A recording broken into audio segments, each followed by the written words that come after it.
Well, now that you've got all of your houseplants in for the winter, you may be noticing that some of them have borne the move a little bit better than others. And one of the plants that is a wonderful houseplant but can be a little bit fussy about being moved is the Ficus benjamina, or weeping fig.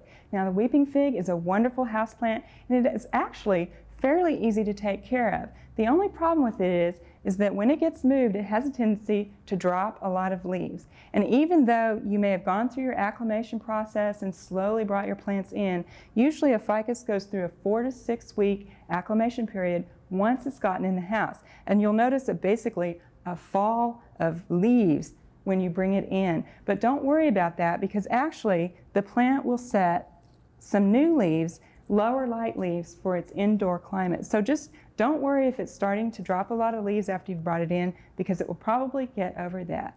Now, there are a few other things to think about when you have a ficus in your home, and one of those is that it's a medium to high light plant. That means it's not a good plant for a dark corner. It likes a lot of light.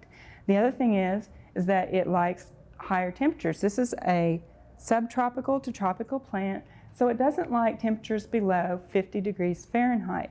This means you don't want to put it in a doorway where it's going to get a lot of breezes from outside, or close to a drafty window, because this can cause it to become fussy and again lose leaves. The other thing that you might want to think about on the other end is not to place it where there's heat blowing from a register on it. This can cause the ficus to dry out, and it really likes a more humid environment. So place it away from your heat register. Well, because it does like a humid environment, you might want to group other plants around it, because this grouping of plants makes the humidity in the area higher, and that can help your plant out. Now, a lot of people actually overwater their plants when they bring them in. They'll keep watering them like they would when they were outdoors. And outdoors, they're using up a lot of water and they're growing. And so you don't want to water them as much as you would. And actually, in the wintertime, the plant goes into kind of a semi-dormant state, and it's not really growing, not using much water. And you want the pot to dry down to half to about 2/3 before you water it. And you'll notice, if you just look at the surface of the soil here, it looks very dry. But if I pull this back even just 1/2 inch, you'll notice that this is actually still quite moist.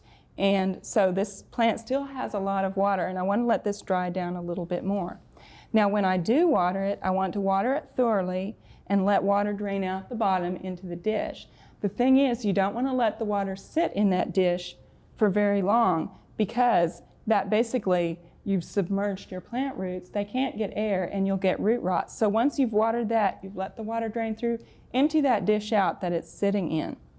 Another thing to think about is fertilization. If you have your house plant, such as your ficus, outdoors, you probably fertilize it in the summer about every 2 weeks. Now, in the winter, again, they're not actively growing. They're not going to need a lot of fertilizer. At the most, a very dilute solution every 6 weeks is great, especially if you've got it in a solarium type area. But if you've just got it in front of a window and it's a little bit lower light situation, you probably won't even need to fertilize it over the winter.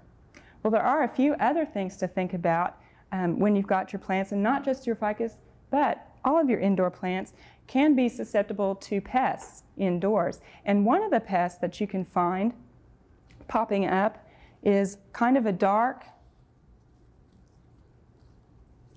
on the leaf, and this is basically sooty mold. It looks a lot like dirt, but it's a little thicker than that. And this sooty mold can build up on the leaf. Now, this isn't in itself detrimental to the leaf, except that it covers it up and it reduces the photosynthetic area. Well, since you are in a lower light situation, you need to keep those leaves clean, both from sooty mold and from dust. So the best solution for this is just to use a bucket of soapy water, kind of lukewarm. Don't use really cold water or really hot water.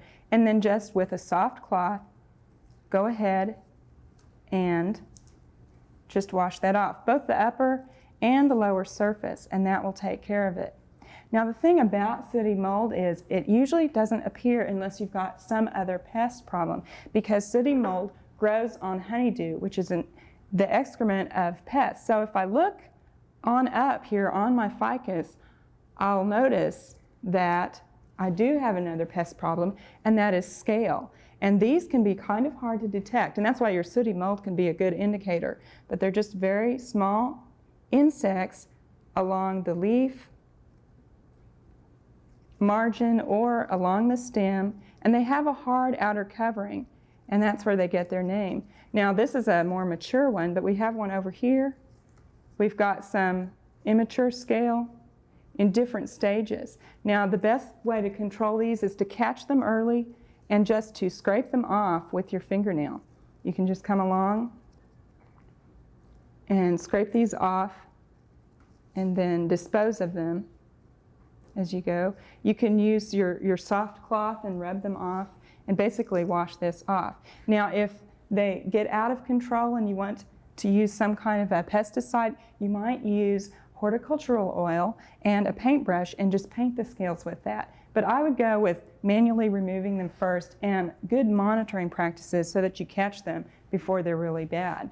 Now some other pests that you might find, one that is very common in the drier environments in the wintertime are spider mites. And here on this palm we have a very, very good example of an advanced case of spider mites. Now what you'll see when you have spider mites is a white stippling on the top of the leaf. And you'll notice that you can't see any evidence of insects on the top. That's because spider mites live on the underside of the leaf. If I turn this over, you'll basically see the spider mites here. And they look like dust, little white dust particles. And you can even see in advanced cases a little bit of webbing here.